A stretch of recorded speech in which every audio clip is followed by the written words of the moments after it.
நேரம் மற்றும் இடத்தின் ஒவ்வொரு தருணத்திலும் பெறப்பட்ட பதிவுகள் தெளிவாகவும் திட்டவட்டமாகவும் இருக்கும். நான் அவற்றை தானாகவும் எளிதாகவும் தக்க வைத்துக் கொள்வேன். நான் எதை நினைவுபடுத்த விரும்புகிறேனோ அது உடனடியாக என் மனதில் சரியான வடிவத்தில் தோன்றும். நான் ஒவ்வொரு நாளும் வேகமாக முன்னேறி வருகிறேன். மிக விரைவில் என் நினைவாற்றல் முன்பை விட நன்றாக இருக்கும். 3 வாரங்களின் முடிவில் அவளது நினைவாற்றல் இயல்பு நிலைக்கு திரும்பியது. அவள் மகிழ்ச்சியடைந்தாள். எரிச்சல் மற்றும் மோசமான மனநிலையை பற்றி புகார் செய்த பல ஆண்களுக்கு அவர் எப்படி மோசமான கோபத்தை சமாளித்தார்? தானாக பரிந்துரைக்கப்படக்கூடியவர்கள் மகிழ்ச்சி மகிழ்ச்சி மற்றும் மகிழ்ச்சி ஆகியவை இப்போது எனது இயல்பான மனநிலையாக மாறி வருகின்றன. ஒவ்வொரு நாளும் நான் புரிதலுடன் மேலும் மேலும் அன்பானவனாக மாறி வருகிறேன். நான் இப்போது என்னை பற்றிய அனைவருக்கும் உற்சாகம் மற்றும் நல்லெண்ணத்தின் மையமாக மாறி வருகிறேன். அவர்களை நல்ல நகைச்சுவையுடன் பாதிக்கிறேன். இந்த மகிழ்ச்சியான மற்றும் மகிழ்ச்சியான மனநிலை இப்போது எனது இயல்பான மனநிலையாக மாறி வருகிறது. நான் நன்றியுள்ளவனாக இருக்கிறேன். பரிந்துரையின் ஆக்கப்பூர்வமான மற்றும் அழிவுரகமான சக்தி. பன்முகத்தன்மை பற்றிய சில விளக்கப்படங்கள் மற்றும் கருத்துகள். பன்முகத்தன்மை என்பது மற்றொரு நபரின் பரிந்துரைகளை குறிக்கிறது. எல்லா வயதினரிலும் பூமியின் ஒவ்வொரு காலத்திலும் மனிதனின் வாழ்விலும் சிந்தனையிலும் ஆலோசனையின் சக்தி ஒரு பங்கை கொண்டுள்ளது. உலகின் பல பகுதிகள் மதத்தில் கட்டுப்படுத்தும் சக்தியாகும். நம்மை ஒழுங்குபடுத்துவதற்கும் கட்டுப்படுத்துவதற்கும் பரிந்துரை பயன்படுத்தப்படலாம். ஆனால் மனதின் விதிகளை அறியாத மற்றவர்களை கட்டுப்படுத்தவும் கட்டளையிடவும் இது பயன்படுத்தப்படலாம். அதன் ஆக்கப்பூர்வமான வடிவத்தில் இது அற்புதமானது மற்றும் அற்புதமானது. அதன் எதிர்மறை அம்சங்களில் இது மிகவும் ஒன்றாகும். மனதின் அனைத்து பதில்முறைகளையும் அழிக்கிறது. துன்பம், தோல்வி, நோய் மற்றும் பேரழிவு போன்ற வடிவங்களை விளைவிக்கிறது. இவற்றில் ஏவேனும் ஒன்றை நீங்கள் ஏற்றுக்கொண்டீர்களா?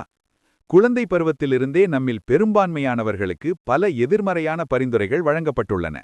அவற்றை எப்படி முறியடிப்பது என்று தெரியவில்லை. அறியாமலேயே ஏற்றுக்கொண்டோம். இங்கே சில எதிர்மறையான பரிந்துரைகள் உள்ளன. உங்களால் முடியாது.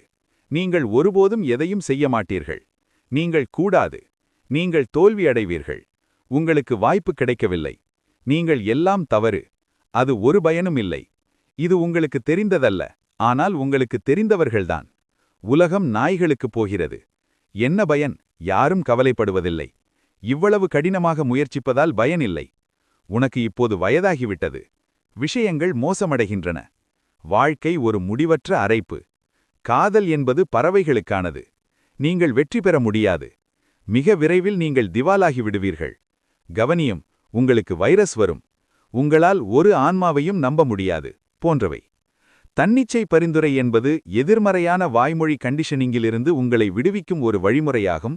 இது உங்கள் வாழ்க்கை முறையை சிதைத்து நல்ல பழக்கங்களின் வளர்ச்சியை கடினமாக்குகிறது. நீங்கள் எந்த நாளிலும் எதிர்மறையான பரிந்துரைகளை எதிர்கொள்ளலாம். மேலும் பயனற்ற தன்மை, பயம், கவலை, பதட்டம் மற்றும் வரவிருக்கும் அழிவின் விதைகளை விதைக்கக்கூடிய டசன்களான பொருட்களை நீங்கள் படிக்கலாம். நீங்கள் ஏற்றுக்கொள்ளப்பட்டால் இந்த பயத்தின் எண்ணங்கள் வாழ்க்கையின் விருப்பத்தை இழக்கச் செய்யும். உங்கள் உள்மனதை ஆக்கப்பூர்வமான தன்னிச்சை பரிந்துரைகளை வழங்குவதன் மூலம் இந்த எதிர்மறையான யோசனைகள் அனைத்தையும் நிராகரிக்கிறீர்கள் என்பதை அறிந்து இந்த அழிவுரகமான யோசனைகள் அனைத்தையும் எதிர்க்கிறீர்கள். மக்கள் உங்களுக்கு செய்யும் எதிர்மறையான பரிந்துரைகளை தொடர்ந்து சரிபார்க்கவும். அழிவுரகமான பன்முகத்தன்மையால் நீங்கள் பாதிக்கப்பட வேண்டிய அவசியமில்லை. சிறுவயதில் நாம் அனைவரும் அதை அனுபவித்திருக்கிறோம்.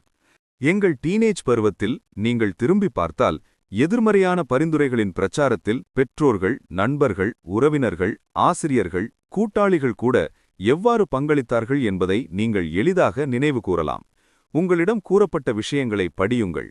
சொல்லப்பட்டவற்றில் பெரும்பாலானவற்றின் நோக்கம் உங்களை கட்டுப்படுத்துவதாகும், அல்லது அதில் பெரும்பாலானவை பிரச்சார வடிவில் உங்களுக்குள் பயத்தை ஏற்படுத்துவதை நீங்கள் கண்டுபிடிப்பீர்கள். இந்த பன்முக ஆலோசனை செயல்முறை ஒவ்வொரு வீடு, அலுவலகம், தொழிற்சாலை மற்றும் கிளப்பிலும் நடைபெறுகிறது.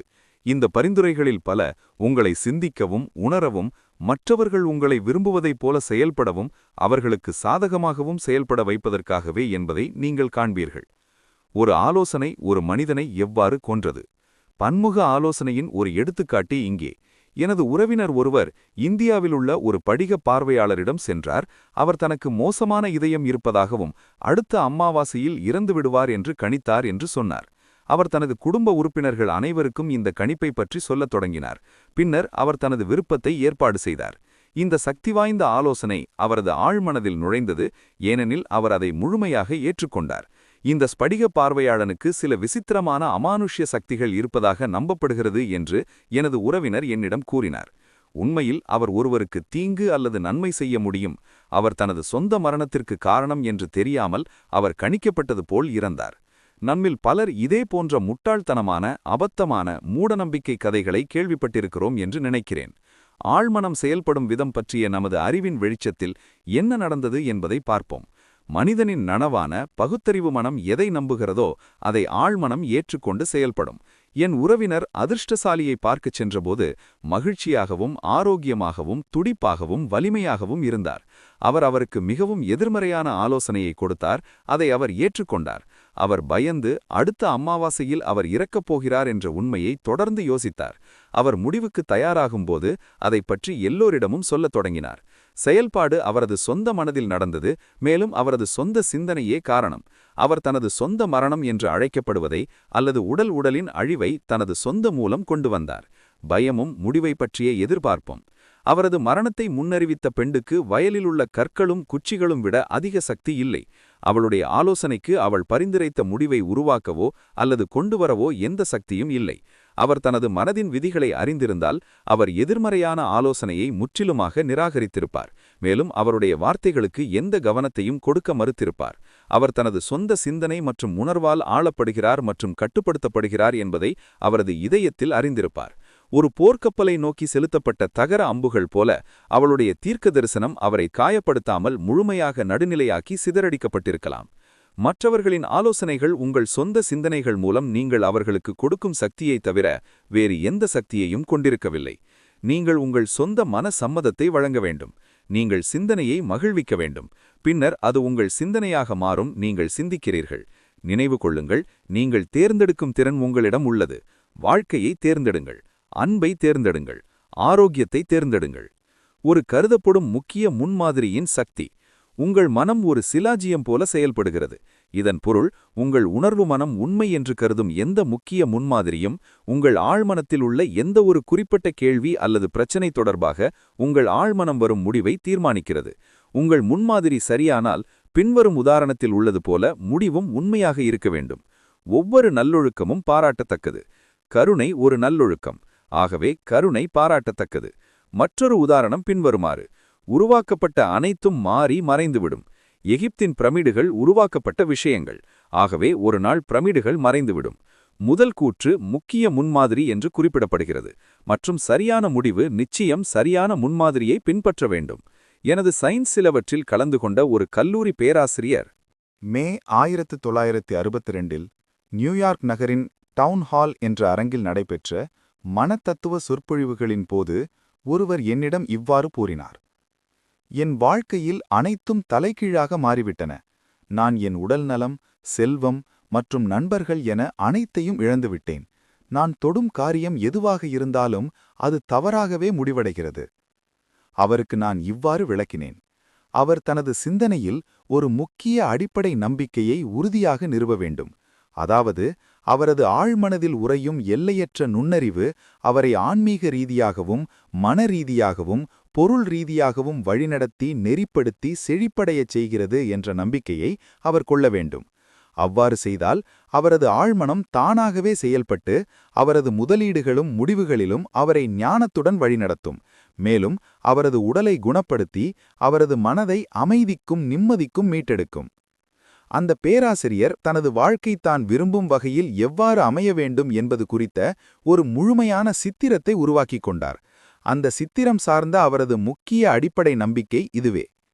எல்லையற்ற நுண்ணறிவு நான் செல்லும் அனைத்து பாதைகளிலும் என்னை முன்னின்று வழிநடத்துகிறது. சிறந்த உடல் நலம் எனக்குச் சொந்தமானது. இணக்க விதி என் மனதிலும் உடலிலும் செயல்படுகிறது. அழகு, அன்பு, அமைதி மற்றும் செழிப்பு ஆகிய அனைத்தும் எனக்குச் சொந்தமானவை.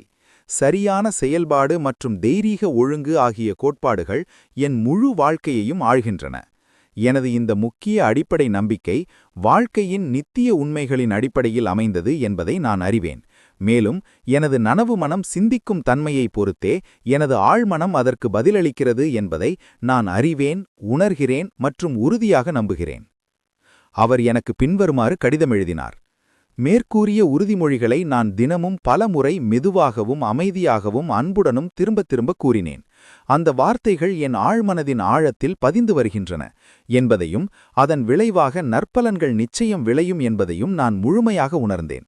நீங்கள் எனக்கு அளித்த அந்த சந்திப்பிற்கு நான் மிகவும் நன்றியுள்ளவனாக இருக்கிறேன். என் வாழ்க்கையின் அனைத்து துறைகளும் இப்போது மேன்மையை நோக்கி மாறி வருகின்றன என்பதை நான் மகிழ்ச்சியுடன் குறிப்பிட விரும்புகிறேன். இது உண்மையில் பலனளிக்கிறது.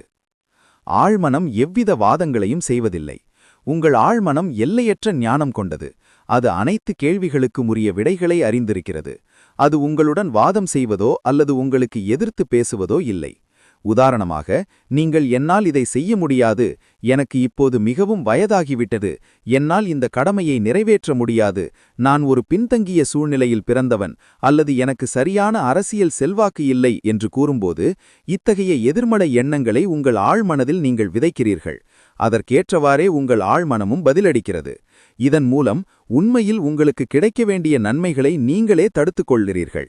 அதன் விளைவாக பற்றாக்குறை மற்றும் வரம்புகளையே நீங்கள் உங்கள் வாழ்க்கையில் வரவழைக்கிறீர்கள். மற்றும் உங்கள் வாழ்க்கையில் விரக்தி. உங்கள் நனவான மனதில் தடைகள் மற்றும் தாமதங்களை நீங்கள் அமைக்கும்போது உங்கள் ஆழ்மனதில் வசிக்கும் ஞானத்தையும் புத்திசாலித்தனத்தையும் நீங்கள் மறுக்கிறீர்கள். உண்மையில் உங்கள் ஆழ்மனது உங்கள் பிரச்சனையை தீர்க்க முடியாது என்று நீங்கள் கூறுகிறீர்கள். இது மன மற்றும் உணர்ச்சி நெரிசலுக்கு வழிவகுக்கிறது. அதைத் தொடர்ந்து நோய் மற்றும் நரம்பியல் போக்குகள் ஏற்படும். உங்கள் விருப்பத்தை உணர்ந்து உங்கள் விரக்தியை கடக்க ஒரு நாளைக்கு பலமுறை தைரியமாக உறுதிப்படுத்துங்கள். இந்த ஆசையை எனக்கு கொடுத்த எல்லையற்ற அறிவு என்னை வழிநடத்துகிறது மற்றும் வழிநடத்துகிறது. இது என் ஆசை வெளிப்படுவதற்கான சரியான திட்டத்தை வெளிப்படுத்துகிறது. என் ஆழ்மனதின் ஆழமான ஞானம் இப்போது பதிலளிக்கிறது என்பதை நான் அறிவேன். மேலும் நான் உள்ளே உணர்வதும் கூறுவதும் வெளிப்புறத்தில் வெளிப்படுத்தப்படுகிறது. ஒரு சமநிலை மற்றும் சமநிலை உள்ளது. வெளியேற வழியில்லை, நான் தொலைந்து விட்டேன். இந்த இக்கட்டான சூழ்நிலையிலிருந்து வெளியேற வழியில்லை, நான் தடைப்பட்டு அடைக்கப்பட்டுள்ளேன் என்று நீங்கள் சொன்னால் உங்கள் ஆழ்மனதிலிருந்து உங்களுக்கு எந்த பதிலும் பதிலாக கிடைக்காது. ஆழ்மனம் உங்களுக்காக வேலை செய்ய வேண்டுமென்றால் அதற்கு சரியான வேண்டுகோளை கொடுத்து அதன் ஒத்துழைப்பை பெறுங்கள். அது எப்போதும் உங்களுக்காக வேலை செய்கிறது. இது இந்த நிமிடம் உங்கள் இதயத் துடிப்பையும் உங்கள் சுவாசத்தையும் கட்டுப்படுத்துகிறது. இது உங்கள் விரலில் ஏற்பட்ட காயத்தை குணப்படுத்துகிறது. மேலும் அதன் போக்கு உயிருக்கு ஆபத்தானது. உங்களை கவனித்துக் கொள்ளவும் பாதுகாக்கவும் எப்போதும் முயல்கிறது. உங்கள் ஆழ்மனதுக்கு அதன் சொந்த மனம் உள்ளது, ஆனால் அது உங்கள் சிந்தனை வடிவங்களையும் கற்பனைகளையும் ஏற்றுக்கொள்கிறது. நீங்கள் ஒரு பிரச்சினைக்கு விடை தேடும்போது உங்கள் ஆழ்மனது பதிலளிக்கும், ஆனால் அது உங்கள் நனவு மனதில் ஒரு முடிவுக்கும் உண்மையான தீர்ப்புக்கும் வரவேண்டும் என்று எதிர்பார்க்கிறது. பதில் உங்கள் ஆழ்மனதில் இருப்பதை நீங்கள் ஒப்புக்கொள்ள வேண்டும். இருந்தபோதிலும் எனக்கு எந்த வழியும் இல்லை என்று நினைக்கிறேன், நான் குழப்பத்தில் இருக்கிறேன், ஏன் எனக்கு பதில் கிடைக்கவில்லை என்று நீங்கள் சொன்னால் நீங்கள் உங்கள் பிரார்த்தனையை நடுநிலையாக்குகிறீர்கள். நேரத்தை குறிக்கும் சிப்பாயைப் போல நீங்கள் எங்கும் செல்லவில்லை. உங்கள் மனதின் சக்கரங்களை அசையாமல் நிதானமாக விட்டுவிடுங்கள். அமைதியாக உறுதியளிக்கிறேன். என் ஆழ்மனதுக்கு பதில் தெரியும். அது இப்போது எனக்கு பதிலளிக்கிறது. என் ஆழ்மனதின் எல்லையற்ற அறிவு எல்லாவற்றையும் அறிந்திருப்பதை நான் அறிவதால் நான் நன்றி கூறுகிறேன். அது சரியானதை வெளிப்படுத்துகிறது. இந்த வீடியோ உங்களுக்கு பிடிச்சிருந்தா லைக் போடுங்க, சப்ஸ்கிரைப் பண்ணுங்க, மறக்காம பெல் பட்டனை கிளிக் பண்ணுங்க, உங்க நண்பர்களுக்கு ஷேர் பண்ணுங்க. நன்றி, வணக்கம்.